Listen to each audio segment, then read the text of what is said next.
today on the Frontline Health podcast. So we know that there's one study that was actually out there that talked about people who were considered high consumers of added sugars. Then 34% of our kids actually fit in that category, which means about 15% of their total calories come from added sugar, which is not really all that surprising when we see that kids are consuming about 81 grams of sugar per day, especially when we're only supposed to be getting about 36 grams per day. Welcome back to another episode of the Frontline Health podcast by Centurion Health, helping you take ownership of your health and your family's health through health news, tips, and insights. I'm Evan Patrick. Joining me is Troy Duell, our founder and CEO here at Centurion Health. Hey Evan, how are you, man? Doing great.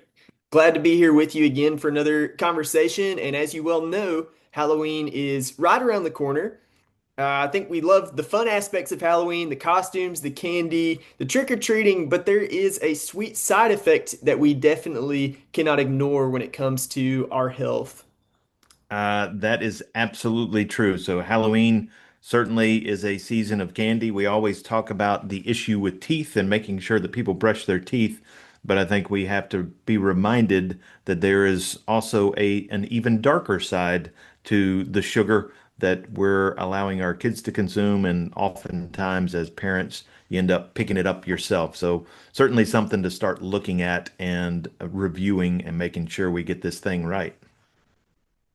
Today, we're going to talk about 5 ways that excessive sugar really impacts children's health. We're going to give practical tips so that people can enjoy Halloween without the sugar hangover. And Troy, I really just want to ask you, this is a kind of a strange holiday when you sit back and think about what we're doing. Kids dressing up in costumes, going around basically just asking strangers for candy. We're taught not to do that as kids every other day of the year, every other night of the year, but on Halloween, for some reason, it's okay. What are your thoughts on this Halloween holiday as a whole and the idea of loading kids up with sugar on this one night of the year?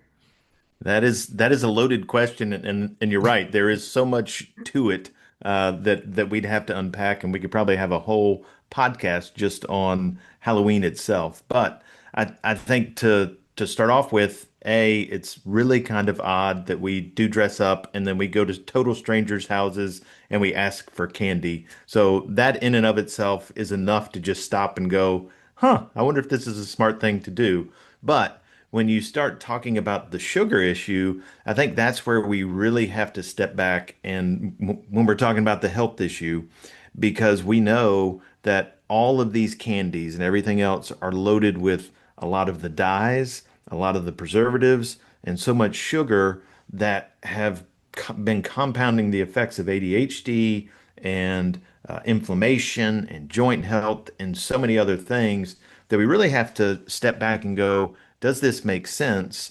And is it great that I'm allowing my kids to just gorge on all this candy all at once? And maybe it's dole it out over time. Maybe it's other things that we can do, but we certainly need to start taking better inventory of what we're allowing our kids to do and really take inventory of what they're taking in, because I could probably name off 5 different ingredients from a dye standpoint that these candies are going to have that we know have direct impact on somebody who has ADHD, or after they take it, studies have shown that they have greater symptoms of ADHD and can't focus, they can't think as well. So it's something that we certainly need to start diving into and thinking through a little bit further. Yeah, I think a lot of people who are listening to this would want to just tell us you need to lighten up a little bit. Just celebrate a fun holiday, and we certainly don't want to ruin anybody's good time. But at the same time, I think you're right. People don't fully understand the extent of the harm that some of these ingredients that are in candy can do to us, especially at a time like Halloween when our kids are just loaded up with it, not That's right. enjoying it in moderation and just completely gorging themselves on it. So I do think there's definitely a lot that people need to really take to heart when it comes to how this can impact their children's health.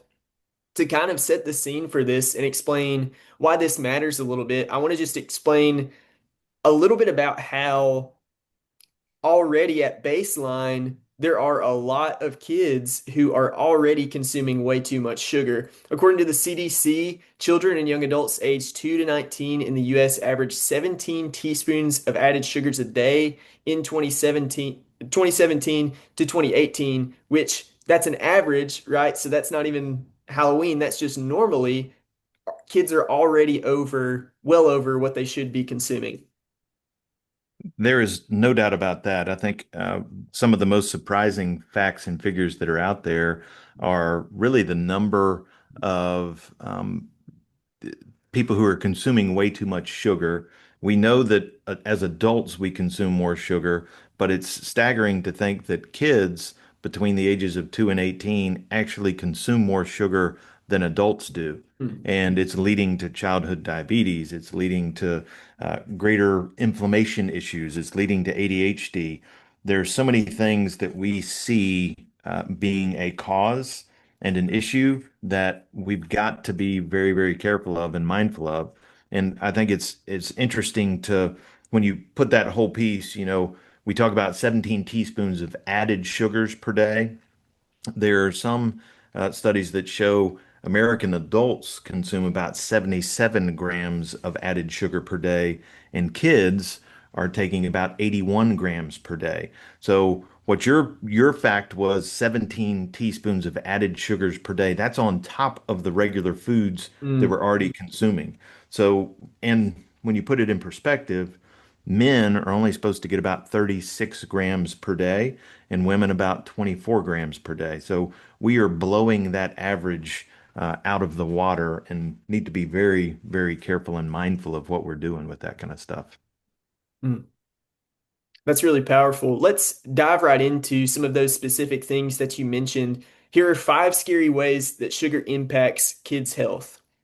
To start with, number one, blood sugar spikes and crashes. Yeah, I mean, that's something that I think we've all seen when we talk about kids who start to consume a lot of sugar, and then we see that big energy burst that goes on with them. And that's where the hyperactivity piece comes in, right? Because we know that if you take too much sugar, it's going to cause a big burst of energy. But then we also know that crash follows soon thereafter, and they're going to get very tired, they're going to get irritable, and there's going to be moodiness that comes along with that. So certainly something to watch out for, especially this time of year when everybody's going to be consuming so much sugar. Yeah, and I think a lot of people are really aware of the short-term impacts of those blood sugar spikes and crashes. Everyone knows a kid gets a sugar high. There's, obviously some negative effects there. But can you talk a little bit about how over time the toll that this takes on the body if somebody is constantly experiencing these sugar spikes and crashes? Yeah, I mean, I think it's one of the main reasons we're seeing so much juvenile diabetes that has popped up. So we know that when you take in too much sugar, you've got this big sugar spike that comes in. It's going to increase the insulin that's released from your body. And if it happens too often, then your body becomes kind of desensitized to it, and you end up having these diabetic issues that come on. So you've got to be very, very mindful that yeah, while it seems funny, it seems cute. If they're having this energy rush or sugar high that we like to call it, and we always joke about those type things, but in the long run, it can be very, very detrimental to kids' health. We know that it's going to ultimately increase obesity, it increases the likelihood of diabetes, and it can also increase the likelihood of having some liver issues because it's having to process so much. So that actually leads us right into our second way that sugar impacts kids' health. You mentioned it. When this happens over time, there is an increased risk of childhood obesity and type 2 diabetes. Yeah, so we know that there's one study that was actually out there that talked about people who were considered high consumers of added sugars, then 34% of our kids actually fit in that category, which means about 15% of their total calories come from added sugar, which is not really all that surprising when we see that kids are consuming about 81 grams of sugar per day, especially when we're only supposed to be getting about 36 grams per day. Yeah, and another thing that I noticed when I was researching this, I was curious. have we seen an increase in type 2 diabetes among kids? And the NIH actually found that between 2002 and 2018, the number of new type 2 diabetes diagnoses doubled for kids under 20. That's really pretty crazy, and it shows that this is becoming a bigger problem. Absolutely. And I think when you add into that the effect on the liver, we're seeing non-alcoholic fatty liver disease among kids and teens in uh, in amounts that we've never seen in the past. So clearly there's something going on with our diet and we've got to change things. And most of those things seem to be pointing to this added sugar that we have going on. So certainly avoiding as much sugar as possible or allowing your kids to have that sugar is a great strategy because that liver issues and diabetes go kind of hand in hand with it. Yeah, and I think what we're pointing to is that, I mean, this is just an everyday thing for so many kids.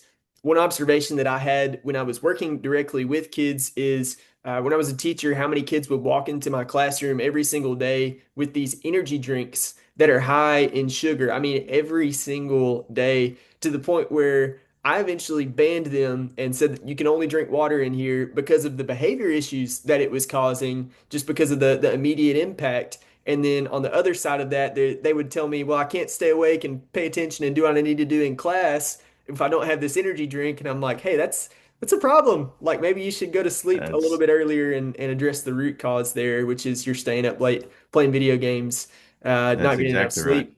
So at the risk of sounding kind of like an old geezer, get off the game and go to bed. I mean, that really is what kids need instead of these sugary energy drinks.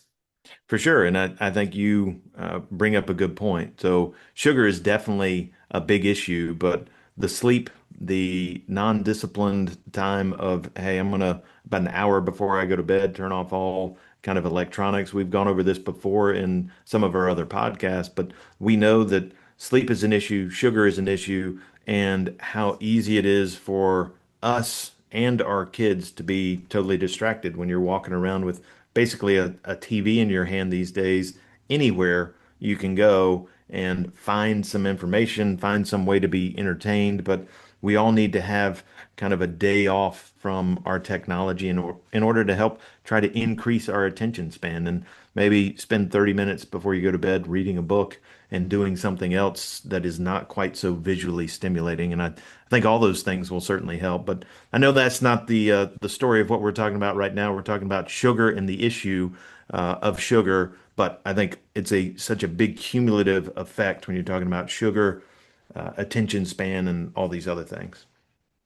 Absolutely right. These choices definitely compound and they're not just isolated. This kind of leads us directly into our third scary way that sugar impacts kids' health, and that is behavioral and attention issues. Kids who consume high levels of sugar often show more mood swings, trouble focusing, impulsiveness, especially in school age kids. There's no doubt about it. We see study after study that show any diet that is heavy in sugary drinks or sweets, or if they're eating lots of processed foods, because the kind of the scary thing is if you start to look at a lot of these prepackaged foods and processed foods, they throw added sugar in there all day. And we know why they do it because it makes it taste better. When it tastes better, we want to eat more. But those added sugars make a big impact. And we know that it decreases the ability to stay attentive. It decreases academic outcomes in several studies. So you've got to look at it as a whole and make sure that you're trying to avoid those the best you can, especially the hidden ones in the foods that we eat. Thinking ahead to Halloween night, in just a few nights, we can already see this scenario for so many kids where they have this sugar crash. They come home after trick or treating, they're on a sugar high. Maybe their parents have a hard time getting them to go to bed, and then school the next day, they are irritable, less focused, not really able to engage, and maybe they are snacking on some of that Halloween candy throughout that next school day, making matters even worse. Absolutely. And it is a compounding effect because you're adding that sugar in a big way on top of the already too much sugar that we're consuming. And this is just almost overload on our body and can wreak havoc on it. So certainly makes an impact on school and performance and mood. So things to watch out for. Absolutely. Our fourth way that sugar impacts kids' health, immune system weakening. Yeah, I think that's one that we don't think about a lot. We've talked about behavior. We've talked about all those other things and how it affects obesity, but it definitely affects our immune defense as well. There are studies that show if you take too much sugar, it actually impairs the ability of our cells to function and to fight off infection. So you've got to be very, very mindful of that, especially this time of year, because it is kind of that season, not just for Halloween, but for cold, flus, things like that. That's absolutely right. It kind of is the perfect storm when you add on the effects of this excessive sugar. We're right at the beginning of cold and flu season. This year, we're just now starting to get some of that cold weather, and kids are going to be around a lot of other kids at school, at Halloween parties, when they're doing these trick or treating, trunk or treat community events, and that's when they're going to be spreading germs to each other. Absolutely. And there was one study from the CDC in 2021 that showed about 57% of kids aged 1 to 5 drank a sugary drink or beverage at least once in the preceding week to getting the flu or getting sick, which, there are a lot of factors that go into play there. Maybe they were drinking it around a lot of other people, maybe they were sharing drinks, whatever, but it does show that some of those sugary drinks can have an effect on your immune health. So I guess that means parents really need to know if your child is constantly exposed to sweet snacks and sugary drinks, you're not just dealing with the cavities that everyone thinks about, you're dealing with a potential compromise in their immune resilience and possibly increasing their chances of getting sick. Absolutely, which probably supports the other pieces that we kind of talked about earlier, which is make sure that the sleep habits are good, make sure that you're working on getting them as good of a diet as possible, make sure they're still exercising, and certainly teach them some good health habits like washing their hands well and good hygiene, because all those things will certainly help this time of year to keep their immune health up and running. Our fifth and final scary way that sugar impacts a child's health, poor gut health and inflammation. This is something that is very interesting. We know our gut health has all kinds of impacts on a wide variety of our health, and this sugar can really have some negative impacts. Your gut microbiome is hugely impacted by your diet. We know that when kids consume lots of added sugar, bad bacteria and yeast can thrive, pushing out the beneficial microbes that you really want to be living and thriving in that gut. That imbalance contributes then to low-grade inflammation, digestive problems, mood issues, and even more long-term health risks. Yeah, I mean, I think study after study is showing the impact that sugar has on the inflammatory process of our body. We've talked about type 1, type 2 diabetes. They're now calling type 3 diabetes or Alzheimer's disease, they're now calling type 3 diabetes, which Wow. is interesting. So long-term plays with too much sugar has a tremendous impact on our health, and we want to make sure that we're paying attention to those things and trying to set a great standard for our kids to uphold by making sure they're avoiding as much sugar as possible and really getting them into the habit at a young age of reading the labels and understanding that in many ways the old adage of you are what you eat is very, very true. And we know that sugar, if you eat a lot of that, you become greater likelihood of obesity, liver disease, lots of joint issues, and even dementia now being associated with it. Yeah, and just to harp on once again the different ways that are the main ways that kids are getting this added sugar in their diets. Children get much of their added sugar from these sweetened beverages, bakery products, and candy. In one study for high sugar consumers aged 2 to 19, nearly 43% of their added sugar calories came from sweetened beverages. So once again, we know that that's a big factor in this is what our kids are drinking. Absolutely. I have the pleasure of getting to take my daughter to breakfast once a week, and sometimes we'll go to Starbucks. And it's amazing the number of high school kids who are in Starbucks and they're walking out with all the whipped cream on top, and they've got more sugar than they know what to A do little with. bit of coffee with their sugar. Exactly. They have more sugar in that coffee drink than they're supposed to have in a 3-day period. And how many of them are doing that three, four, 5 times a week? At this age, when they're in high school, it's probably not going to have as big of an impact on them as it could, but it's setting the stage certainly for long term that can have some drastic consequences on their health. And we know that there are some who, if they're not active already, it's going to have a big impact on their lives right now. And it's ultimately setting the stage for a poor life and health results throughout their life. That's exactly right. So we've laid out these five scary ways that sugar impacts kids' health. Now we kind of want to take some time to give some practical tips to parents who maybe the alarm bells are going off and they're going, okay, maybe we do need to rethink some things, not just at Halloween, but about all of the ways that our kids consistently are taking in excessive added sugar. So here's some practical tips. Number one, set a candy limit up front.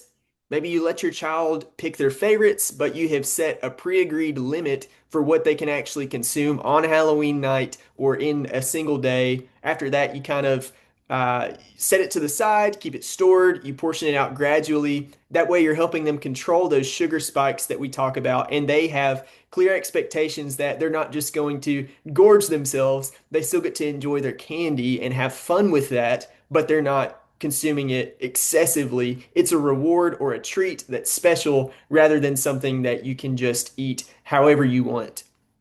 And as a parent, the understanding that, hey, it's not easy to be a parent, and setting those limits is not going to be easy either. You're going to be seen as the bad guy, but ultimately that's what we're in this position for as a parent, is to help them understand and train them on how to give them healthy habits for a full life. And I think that is one of the small things we can do to certainly help with that. Our second tip, fill them up first with protein plus fiber. I had really never thought about this, but if you fill your kids up with protein and fiber, things that are good for them and are going to make them feel full prior to going trick or treating, maybe they won't be as inclined to just stuff their faces full of sugar because they're already satisfied. So consider this, consider maybe even if it's not a full dinner, at least some Greek yogurt with berries, cheese, whole grain crackers, some really nutritious, healthy snack before sending your kids out trick or treating. Yeah, I think that's a great idea because then you're laying that foundation that at least they're getting what they need. Now, they may be getting more sugar and other things than they need, but great idea. It also helps make you feel full so you don't consume near as much. Either that or you throw up. So One way or another, it's that's not staying right. in your system. Tip number three, be selective with candy choices. So we know that some candies are easier to manage than others. That dark chocolate, which we actually know has some health benefits, chocolate peanut, instead of those sticky gummies and those hard candies that do kind of cling to your teeth. After trick or treating, you can maybe work out an arrangement with your kids where they pick three that they want and then they donate others or they save the rest. Or maybe you substitute some other little treats for them that are not food, but glow sticks, small toys, other different things that your kids might be interested in and that might be fun for them, but that are not these candies with all of this added sugar that they're putting into their bodies. That way they get to have fun, but fun is not just stuffing your face with sugar. That's right. Tip number four, implement a two candy rule for the week after. So we've kind of hinted at this already, but instead of an all or nothing approach, let your child enjoy a preset agreed amount of candy per day after that so that they're not eating all of this at once. And you can even pitch it to your kid this way. Instead of just having fun on Halloween night, you're getting to extend the fun all the way while you're continuing to enjoy that sugar over the course of the next days and weeks. Yeah, that's a good one. I like that. I never would have thought of that and trying to get other things for them to kind of satisfy their time. That's a great idea. And then our fifth and final tip for parents, maybe you can swap candy for experiences. So if you don't want your kids to be consuming all of the candy that they have collected on Halloween night, you can run a candy buyback or trade-in kind of reward system with your kids, where maybe if they give you a certain number of pieces of candy back, maybe you reward them with a movie night or extra game time or something else, again, that's fun, but that is not them stuffing their faces with sugar. So it sends the message the holiday is about having fun. It's not just about stuffing your face with sweets. That's also another one that I never would have thought of because you get the candy buyback, and maybe you buy back the ones that you like, so that's good, and it keeps them from taking too much. But I think with all those things, keeping them in mind that again, it's not an easy thing to do because they're kids and they're wanting to push the boundaries and try to get what they want because those things taste good. I think there's a reason they put sugar in all of the things that we eat because they're trying to get us hooked on it.